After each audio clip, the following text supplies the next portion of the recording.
À la Chambre basse du Parlement, parmi les points à l'ordre du jour retenus lors de la séance plénière du vendredi 11 avril 2025, figurait la présentation du rapport de gestion financière de cette deuxième institution du pays pour l'année 2024. Présentant ce rapport aux élus nationaux, la questeur Chimène Polypoli a rappelé que cet exercice de redevabilité se déroule dans un contexte particulier, marqué notamment par des contraintes budgétaires consécutives à la guerre d'agression imposée à la République démocratique du Congo par les Rwandais et ses supplétifs du M23. Pour l'année 2024, la questeur Chimène Polypoli a fait savoir que les prévisions budgétaires de l'Assemblée nationale ont été arrêtées à hauteur de 1296,3 milliards de francs congolais pour couvrir 4 grandes rubriques, à savoir les rémunérations, les fonctionnements, les investissements, les interventions économiques, sociales, culturelles et scientifiques. Cependant, a-t-elle révélé que la loi des finances pour l'exercice 2024 telle que votée et promulguée n'a consacré à la Chambre basse du Parlement une enveloppe de 782,6 milliards de francs congolais, soit 60,37% des besoins véritablement exprimés. La dotation de notre Chambre a connu une diminution de près de 50% par rapport à celle de la législature passée, entraînant une rationalisation extrême des dépenses exécutées. La loi de finances pour l'exercice 2024, telle que votée et promulguée, n'a consacré à notre Chambre qu'une enveloppe de 782,6 milliards de francs congolais, soit 60,37% de besoins véritablement exprimés et dont la hauteur a été rigoureusement évaluée par une commission technique mise en place à cet effet. Sur cette enveloppe accordée de 782,6 milliards de francs congolais, seulement 718,1 milliards de francs congolais ont été effectivement décaissés par le Trésor public, réduisant le taux de couverture de besoins réels de l'Assemblée nationale à seulement 55,39%, sans compter l'incidence de taux de change. Au courant de l'exercice budgétaire écoulé,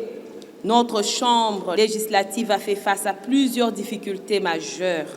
dans la gestion des finances, notamment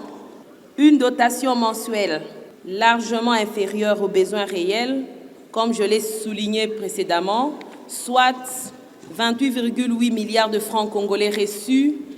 contre 48,9 milliards attendus. Des contraintes de gestion de la trésorerie causées par décaissement tardif et partiel de la dotation. De son côté, le speaker de la Chambre basse du Parlement, le professeur Vital Kamerhe, a salué cette démarche. Il parlait d'un sens élevé de devoir et un attachement ferme aux principes de redevabilité et de transparence. Vous savez très bien, avec les réseaux sociaux, on nous attribue le confort que nous n'avons pas. L'institution, Assemblée nationale, tout comme le Sénat, en tout cas je connais les chiffres de l'Assemblée nationale, nous avons été amputés de près de 50%. Quand on parle de la dotation de 48,7 milliards, à l'époque, là-dedans, on avait les rémunérations des députés, on avait le fonctionnement de l'administration secrétaire générale et des différentes directions de l'administration de l'Assemblée nationale, le fonctionnement des bureaux. Nous arrivons, le budget, une réduction de 60,37%. Et on s'est compris les rémunérations,